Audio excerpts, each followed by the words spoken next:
শুভ নববর্ষের শুভেচ্ছা সকলকে আমার তরফ থেকে। আজকের দিনটা খুব ভালোভাবে কাটিও নিজেদের পরিবার, নিজেদের বন্ধু, নিজেদের আপন লোকদের সাথে। আর তার সাথে সাথে এটাও জানাই, নতুন বছর যখন শুরু হয়েছে, বছরটা যেন খুব ভালোভাবে কাটে তোমাদের।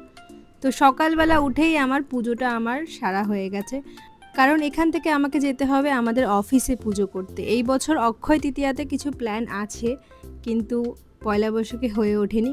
আমরা ঘুরে এসেছি, কিছুদিন হয়েছে। তারপরে আমরা বেরিয়ে পড়েছিলাম অফিসের উদ্দেশ্যে। এখানে আমি বললাম একটুখানি ভিডিও করে নেওয়ার জন্যে। আমি তো পুজো দিতেই ব্যস্ত, অনেকটা সকালে ওঠা হয়েছে, কিন্তু পুজো দিতে আস্তে আস্তে আমাদের 12টা বেজেই গেছে। যতটাই কাজ তাড়াতাড়ি করি না কেন, সেটা আর হয়ে ওঠে না। তো এখন মোটামুটি পুজোর আয়োজন আমি করছি, জাস্ট সবে ঢুকলাম অফিসে। তো অফিসটা তোমাদের একটু ঘুরিয়ে দেখিয়ে দেওয়া হচ্ছে। অক্ষয় তৃতীয়াতে ইচ্ছে আছে একটু পুজো দেওয়ার। এই বছর আমরা ঘুরে আসার জন্যে সেরকমভাবে কিছুই গুছিয়ে উঠতে পারিনি। আমি এখানে পুজো দিতে ব্যস্ত, আর এখানে আমার মেয়ে তো সত্যি এখানে এসেই পাগল হয়ে যায়, সবাইকে দেখে সবার সাথে খেলতে ব্যস্ত হয়ে যায়। আর আজকে এখান থেকে আমাদের যাওয়ার প্ল্যান আছে আমার বাপের বাড়ি। তো আমি তোমাদেরকে আমার দিক থেকে ভিডিওটা করে দেখাচ্ছি, কজ আমার হাজব্যান্ড যা ভিডিও করেছে হয়তো পুরোভাবে তোমরা দেখতেই পারলে না। আমাদের অফিসটা, এটা হলো আমাদের অফিস, 1 নম্বর এয়ারপোর্ট গেটের একদমই সামনে, নতুন ফোনিক্সের উল্টো দিকের গলিতেই আমাদের এই অফিসটা আছে। আজকে তোমাদেরকে দেখিয়ে দিলাম। তো অফিসের ব্যাপারে যদি অন্য কিছু জানার থাকে আমাকে কমেন্টে বলো, আমি নিশ্চয়ই জানাবো।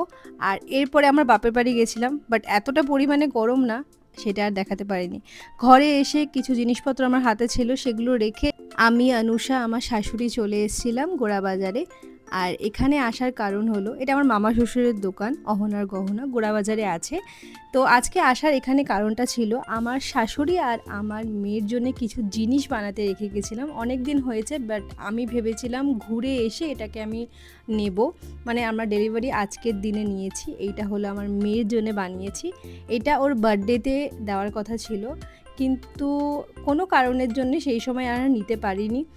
আর সেই সময় আমার শাশুড়িরটাও আমরা বলে গেছিলাম একই দিনে একই সময় নিয়ে যাব, আমার মেয়েরটাও আর আমার শাশুড়িরটাও।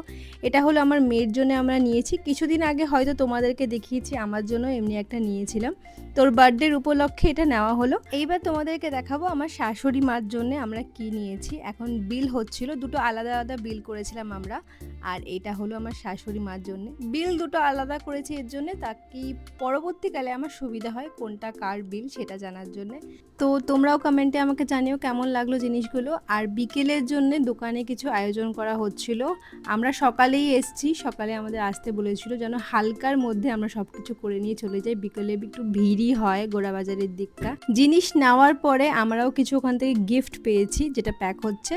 তারপরে আমরা চলে এসেছিলাম মেয়ের জন্য কিছু জিনিস কিনতে। এটা আমার বোন ওকে পয়লা বৈশাখে গিফট করলো। জিনিসটা হয়তো আমার চয়েসে আমি কিনেছি, কেমন হয়েছে জানিও। আমার এই মাল্টি কালারগুলো না এত পছন্দ হচ্ছিল, আর হোয়াইটের মধ্যে জিনিসটা ছিল, যেটা সবসময়ও পরতে পারবে।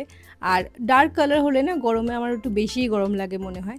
তার সঙ্গে সঙ্গে এই আরেকটা গিফট ওর মাসি দিয়েছে, পেন্সিল বক্স, ও বায়না করছিল, তো এখানে ও দিয়ে দিয়েছে কিনে।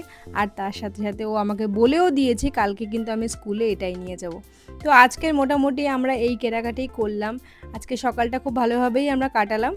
বিকেলে অন্য কিছু প্ল্যান আছে, সেটাও দেখাবো। আর আমার এই ছোট্ট মেয়ের গয়নাটা তোমাদের কেমন লেগেছে সেটাও কিন্তু কমেন্টে জানিও। অনেক দিন ধরেই ভেবেছিলাম নিয়ে আসবো, কিন্তু ফাইনালি নিয়ে এসেছি। আর এখন তোমরা ভালো করেই জানো একটা ছোট সোনার জিনিসেরও কতটা প্রাইস হয়ে গেছে। তো আমার মেয়ে তো এখানে এসেই বসে পড়েছে ওর পেন্সিল বক্স রেডি করতে, কালকে স্কুলে নাকি ও এটাই নিয়ে যাবে। আমি অনেকবার রিকোয়েস্ট করলাম একবার জামাটা পরে দেখা, বাট ও তো শুনবে না, গরমের থেকে এসছে। তো যাই হোক, কেমন লাগলো ভিডিওটা কমেন্টে জানিও।